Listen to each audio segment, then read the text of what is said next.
কেমন হতো যদি মাত্র ১৭৫ টাকাতেই থাকতে পারতেন এমন একটা রিসোর্টে, যা কিনা দিগন্ত জোড়া আমবাগানের মাঝখানে অবস্থিত, যেখানে পৌঁছতেই প্রকৃতির শান্ত স্নিগ্ধ আর কোমল আবহাওয়া আপনাকে জানাবে এক অন্য রকম অভ্যর্থনা। কুড়ে ঘরের শীতল ছায়ায় মিলবে ক্লান্তি দূর করা এক প্রশান্তি, আর চারপাশ জুড়ে থাকা মন ভোলানো তালগাছের সারি যেন প্রকৃতির নিজ হাতে আঁকা এক অপূর্ব ছবি। সেই পথ ধরে হেঁটে গেলে মৃদু বাতাসের ছোঁয়ায় মন হয়ে উঠবে আরো প্রফুল্ল।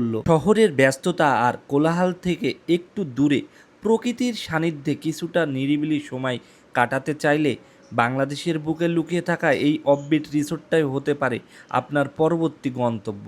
কোথায় এই রিসোর্ট, কিভাবে যাবেন, কত খরচ, আর সেখানে গেলে কি কি অভিজ্ঞতা আপনার জন্য অপেক্ষা করছে, সব কিছু নিয়েই থাকছে আজকের গল্প।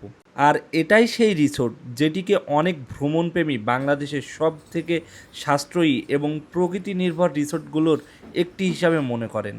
এতক্ষণে আপনাদের সবার নিশ্চয়ই জানতে ইচ্ছে হচ্ছে এই রিসোর্টটির নাম কি। এই রিসোর্টটি কুড়েঘর ম্যাঙ্গো রিসোর্ট নামে পরিচিত।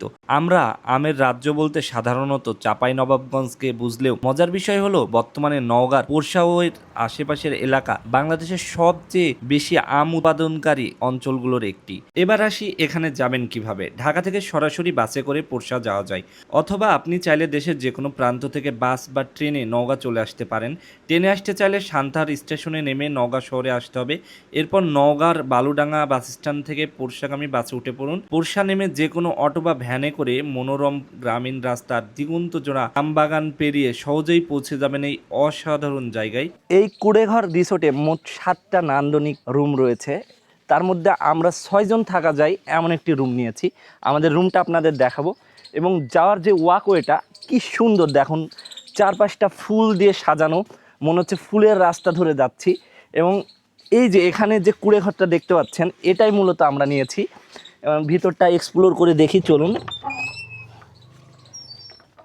মানে মোটামুটি কি নাই এরকম একটা মাটির রুমে দেখুন, ফ্যানের ব্যবস্থা রয়েছে, বিদ্যুতের ব্যবস্থা রয়েছে, একটা আয়নাও আছে। আপনি কল্পনাও করতে পারবেন না প্রত্যন্ত অঞ্চলে অবস্থিত এই রিসোর্টটিতে রয়েছে হাই কমোড এবং ওয়াইফাইয়ের মতো সুব্যবস্থা। ছোট বড় মিলিয়ে মোট যে 7টি কুড়েঘর রয়েছে, এখানে প্রতিটি ঘরেই নিজস্ব সৌন্দর্য অনন্য। এখানে যে সবচেয়ে বড় কুড়েঘর আছে, সেখানে আপনারা একসাথে 6 জন থাকতে পারবেন, যার বর্তমান ভাড়া 1200 টাকা। এবং ছোট যে কুড়েঘর যেখানে একসাথে 2 জন থাকতে পারবেন, সেটির ভাড়া মাত্র 350 টাকা। সো জনপ্রতি আপনার মাত্র 175 টাকা খরচ হচ্ছে এখানে থাকতে। এই রিসোর্টে আপনি যদি রাত্রি যাপন করেন, সকালে আপনার ঘুম ভাঙবে পাখির মিষ্টি কিচিরমিচির শব্দে, কুড়েঘরের শীতল ছায় আর মন ভোলানো প্রকৃতির স্নিগ্ধতায় মিলবে শহরের ক্লান্তি দূর করা এক অন্য রকম প্রশান্তি। এই রিসোর্টের সব থেকে আকর্ষণীয় বিষয় হলো এর রয়েছে নিজস্ব বিশাল আম বাগান। আমের মৌসুমে চাইলে গাছ থেকে তাজা আম কিনে খেতে পারবেন। এমনকি কুরিয়ারের মাধ্যমে দেশের যে কোনো জায়গায় পাঠানোর ব্যবস্থাও রয়েছে এদের। রিসোর্টের চারপাশের সবুজ গ্রামীণ পরিবেশের পাশাপাশি কিছুটা দূরেই রয়েছে বিখ্যাত ঘুঘুডাঙ্গা। রাস্তার দুই পাশে সারি সারি তালগাছ আর মনোমুগ্ধকর প্রাকৃতিক সৌন্দর্য যেন প্রকৃতির নিজ হাতে আঁকা এক অপূর্ব ছবি।